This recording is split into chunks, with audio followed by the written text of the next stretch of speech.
एक रेस्टोरेंट में अचानक एक नरक से आई ऐसी आत्मा प्रकट हो गई जो मृत्यु को अपना भोजन बनाती थी। वह दानव बड़ी तेजी से भीड़ के बीच इधर उधर घूमता हुआ उपयुक्त शिकार की तलाश कर रहा था। लेकिन अजीब बात यह थी कि वहां बैठे ग्राहक अब भी हंसी मजाक में लिप्त थे, मानो उन्हें उस भयानक उपस्थिति का कोई एहसास ही नहीं हुआ हो। केवल रसोइया थॉमस की नजरें बेचैनी से उस दानव की हर हरकत पर टिकी हुई थी। वह डर रहा था कि कहीं वह दानव उसे न देख ले। लेकिन तभी वह दानव थॉमस की प्रेमिका में खास दिलचस्पी लेने लगा। संकट की घड़ी में थॉमस ने बहाना बनाते हुए उसे एक हवाई चुंबन फेंका, जिससे उसका ध्यान भटक गया और उसकी प्रेमिका वहाँ से निकल पाई। लेकिन अब वह दानव थॉमस के पास पहुंच गया, यह जांचने कि क्या वह उसे देख सकता है या नहीं। थॉमस का दिल जोर जोर से धड़कने लगा, लेकिन अपने यिन यांग वाली आंखों को छिपाने के लिए वह शांति का दिखावा करता रहा, क्योंकि ये आत्माएं अधूरी इच्छाओं वाले भूतों से अलग होती हैं। ये मृत्यु से ठीक पहले आने वाले दुर्भाग्य को खाकर जीवित रहती हैं। अगर इन्हें पता चल जाए कि कोई इंसान इन्हें देख सकता है तो ये किसी न किसी तरह से उसकी मृत्यु सुनिश्चित कर देती है। सौभाग्य से थॉमस बचपन से ही ऐसी आत्माओं को देखने का अनुभव रखता था और जानता था कि कैसे उन्हें अनदेखा करने का नाटक करना है। अपनी बेहतरीन अभिनय क्षमता से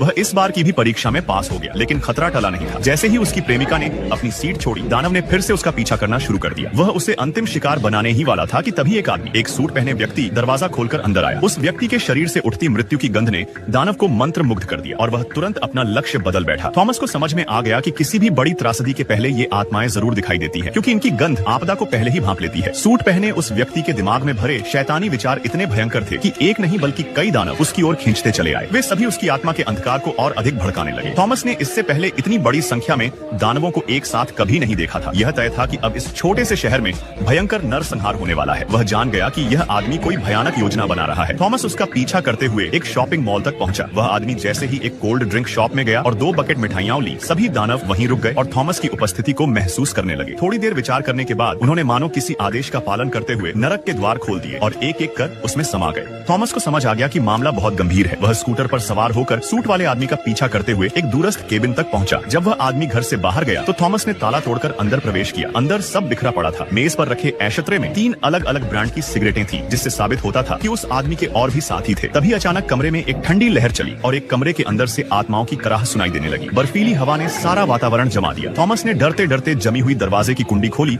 और अंदर गया। वहाँ सभी पालतू जानवर जम चुके थे और दीवार पर एक चमकता हुआ काला चिन्ह उभरने लगा। उसकी जिज्ञासा ने उसे मजबूर कर दिया कि वह उसमें हाथ डाले। हाथ डालते ही वह काली वस्तु पूरे कमरे में फैल गई। थॉमस भागना चाहता था, लेकिन काले बेलनुमा जीव उसे निगलने लगे। उसने जान बचाकर दरवाजे से छलांग लगाई और छिपकर देखा। अब अनेक दानव उस कमरे में एकत्रित हो चुके थे। थॉमस को एहसास हुआ कि नरक का द्वार यहीं से खुला है और इसका स्रोत यह घर और इसका रहवासी है। उसने वापस उसी कमरे की जांच की जहां पहले जानवर जम गए थे। अब वे फिर से जीवित दिखने लगे और दीवार पर मृतकों की तस्वीरों की भरमार थी। थॉमस को यकीन हो गया कि यह आदमी एक सीरियल किलर है। तभी उसे डेस्क पर रखे कैलेंडर में से 15 तारीख की पत्ती गायब मिली। वह जान गया कि अगली सुबह कुछ भयावह होने वाला है, लेकिन कहां और कैसे